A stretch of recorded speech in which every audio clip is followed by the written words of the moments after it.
سیرت سیدنا زینب رضی اللہ تعالیٰ عنہا۔ نام و نسب: حضرت زینب سرکار دو عالم صلی اللہ علیہ وسلم کی سب سے بڑی بیٹی ہیں۔ بعثت نبوت سے 10 سال پہلے مکہ مکرمہ میں پیدا ہوئیں۔ حضور صلی اللہ علیہ وسلم کی عمر مبارک اس وقت 30 برس تھی۔ ان کی والدہ کا نام حضرت سیدہ خدیجہ الکبریٰ ہے، جو حضور صلی اللہ علیہ وسلم کی پہلی بیوی ہیں۔ ابتدائی حالات: جب حضور صلی اللہ علیہ وسلم نے اعلان نبوت فرمایا تو جس طرح سیدہ خدیجہ رضی اللہ تعالیٰ عنہا نے پہلے ہی اعلان پر اسلام قبول فرما لیا، اسی طرح آپ کی اولاد بھی مشرف با اسلام ہوئی۔ اس وقت سیدہ زینب کی عمر 10 سال تھی۔ نکاح: حضرت زینب رضی اللہ تعالیٰ عنہا کا نکاح حضرت ابو العاص بن ربیع بن عبد العزیٰ بن عبد الشمس بن عبد المناف سے ہوا۔ حضرت ابو العاص کا نسب چوتھی پشت میں نبی کریم صلی اللہ علیہ وسلم اور حضرت علی سے مل جاتا ہے۔ حضرت ابو العاص مکے کے صاحب ثروت، شریف اور امانت دار انسان تھے۔ حضرت ابو العاص حضرت خدیجہ کے بھانجے ہیں۔ ان کی والدہ کا نام ہالہ بنت خویلد بن اسد ہے، جو حضرت خدیجہ کی حقیقی بہن ہے۔ حضرت خدیجہ حضرت ابو العاص کی خالہ ہیں۔ ابو العاص حضرت زینب کے خالہ زاد بھائی ہیں۔ حضرت فاطمہ رضی اللہ تعالیٰ عنہا اور حضرت زینب حقیقی بہنیں ہیں۔ اسی بنا پر حضرت علی اور ابو العاص آپس میں ہم زلف ٹھہرے۔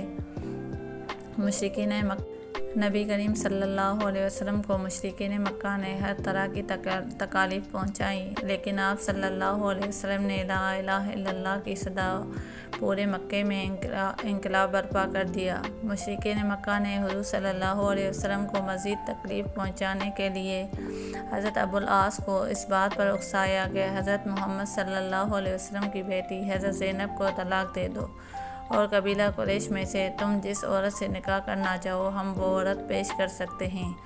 جواب میں حضرت ابو العاص نے فرمایا کہ اللہ کی قسم میں اپنی بیوی سے ہرگز جدا نہیں ہو سکتا۔ شعب ابی طالب میں محصوری کے ایام میں بھی ابو العاص نے نبی کریم صلی اللہ علیہ وسلم اور دوسرے محصورین کے لیے خوراک کی فراہمی کا بندوبست کرتے رہے۔ اس لیے حضور صلی اللہ علیہ وسلم کا فرمان ہے کہ ابو العاص نے ہماری دامادی کی بہترین رعایت کی، اس کا حق ادا کر دیا۔ یہ اس وقت کی بات ہے جب حضرت ابو العاص نے بھی ابھی اسلام قبول نہیں کیا تھا۔ نبوت کے 13ویں سال جب حضور صلی اللہ علیہ وسلم نے مکہ سے ہجرت فرمائی، اس وقت حضرت زینب مکے میں اپنے سسرال کے ہاں تھی۔ ہجرت کے بعد اسلام کا ایک دوسرا دور شروع ہوا۔ مدنی زندگی میں اسلام اور کفر کے درمیان بڑی بڑی جنگیں لڑی گئی۔ ان میں سے ایک مشہور جنگ غزوہ بدر کے نام سے معروف ہے۔ اس جنگ بدر میں حضرت ابو العاص کفار کی طرف سے جنگ میں شریک ہو کر آئے۔ جنگ بدر میں جب اہل اسلام کو فتح ہوئی تو جنگی قاعدے کے مطابق شکست خوردہ کفار کو اہل اسلام نے قید کر لیا۔ ان قیدیوں میں حضور صلی اللہ علیہ وسلم کے چچا حضرت عباس رضی اللہ تعالیٰ عنہ اور آپ کے داماد حضرت ابو العاص رضی اللہ تعالیٰ عنہ بھی شامل تھے۔ مسلمانوں کی طرف سے یہ فیصلہ ہوا جو قیدی لائے گئے ہیں ان سے فدیہ لے کر انہیں چھوڑ دیا جائے۔ اہل مکہ نے اپنی قیدیوں کو چھڑوانے کے لیے فدیے اور معاوضے بھیجنے شروع کیے۔ اس زمن میں حضرت زینب رضی اللہ تعالیٰ عنہا نے اپنے خاوند حضرت ابو العاص کی رہائی کے لیے اپنا وہ ہار جو ان کو حضرت خدیجہ رضی اللہ تعالیٰ عنہا نے دیا تھا بھیجا۔ مدینہ شریف میں یہ فدیہ نبی کریم صلی اللہ علیہ وسلم کی خدمت اقدس میں پیش کیے گئے۔ حضرت ابو العاص کا فدیہ حضرت زینب کی طرف سے ہار کی شکل میں پیش ہوا، اور نبی کریم صلی اللہ علیہ وسلم نے اس پر نظر فرمائی تو رسول اللہ صلی اللہ علیہ وسلم پر بلا اختیار رقت کی کیفیت طاری ہو گئی، اور اس کو دیکھ کر حضرت خدیجہ رضی اللہ تعالیٰ عنہ کی یاد تازہ ہو گئی۔ نبی کریم صلی اللہ علیہ وسلم کی اس کیفیت کے اثر میں تمام صحابہ متاثر ہوئے۔ اس وقت آپ صلی اللہ علیہ وسلم نے صحابہ کرام سے فرمایا، اگر تم ابو العاص کو رہا کر دو اور زینب کا ہار واپس کر دو تو تم ایسا کر سکتے ہو۔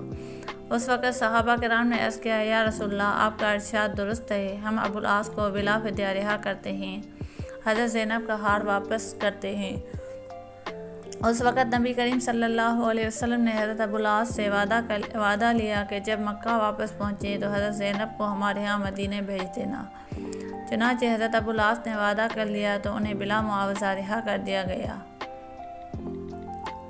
آپ صلی اللہ علیہ وسلم نے حضرت زید بن حارث کو ابو العاص کے ساتھ بھیجا اور حکم دیا کہ وہ وطن یا جج مقام پر ٹھہر کر انتظار کرے، اور جب حضرت زینب رضی اللہ تعالیٰ عنہ وہاں پہنچے تو انہیں لے کر مدینہ واپس آ جائے۔ ابو العاص نے وعدے کے مطابق مکے جا کر حضرت زینب کو اپنے چھوٹے بھائی کنانہ کے ساتھ روانہ کیا تاکہ وہ حضرت زید بن حارث کے ساتھ مدینہ منورہ تشریف لے جا سکیں۔ خود تجارت کے غرض سے ملک شام روانہ ہو گئے۔ مشرکین مکہ کو جب اس بات کی خبر ملی کہ نبی کریم صلی اللہ علیہ وسلم کی بیٹی مکے جا رہی ہے تو انہوں نے کنانہ بن ربیع اور حضرت زینب رضی اللہ تعالیٰ عنہ کا تعاقب کیا اور مقام ذی طویٰ میں جا کر گھیر لیا۔ حضرت زینب رضی اللہ تعالیٰ عنہ اونٹ پر سوار تھی۔ حبار بن اسود نے اپنے نیزے سے حضرت زینب رضی اللہ تعالیٰ عنہ کو زمین پر گرا دیا۔ یا اونٹ کا رخ موڑنے کے لیے جب نیزہ گھمایا تو وہ زمین پر گر پڑی۔ انہیں سخت چوٹ آئی، وہ حاملہ تھی، گرنے سے حمل ساقط ہو گیا۔ کنانہ نے غصے سے اپنی ترکش سے تیر نکالے اور للکار کر کہا، خبردار، اب کوئی آیا تو ان تیروں سے چھلنی کر دوں گا۔ کفار رک گئے۔ ان مشرکین میں ابو سفیان، جو اس وقت تک مسلمان نہ ہوئے تھے، سرداران قریش کے ساتھ موجود تھے، اور کہا، بھتیجے، اپنے تیر روک لو، ہم کو کچھ گفتگو کرنی ہے۔ انہوں نے تیر ترکش میں ڈال لیے۔ ابو سفیان رضی اللہ تعالیٰ عنہ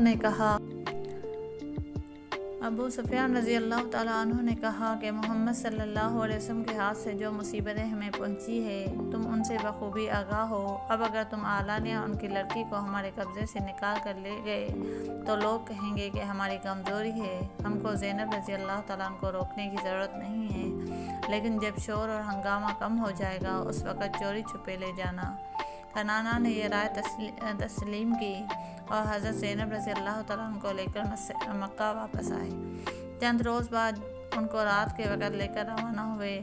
زید بن حارث کو نبی کریم صلی اللہ علیہ وسلم نے پہلے ہی بھیج دیا تھا۔ وہ بطن یاجج میں تھے اور ابھی تک سیدہ حضرت زینب کے منتظر تھے۔ کنانہ نے حضرت زینب کو ان کے حوالے کر دیا اور وہ سیدہ زینب رضی اللہ تعالیٰ عنہ کو لے کر مدینہ منورہ روانہ ہوئے۔ حضرت زینب مدینہ منورہ تشریف لائے اور اپنے شوہر کو حالت شرک میں چھوڑا۔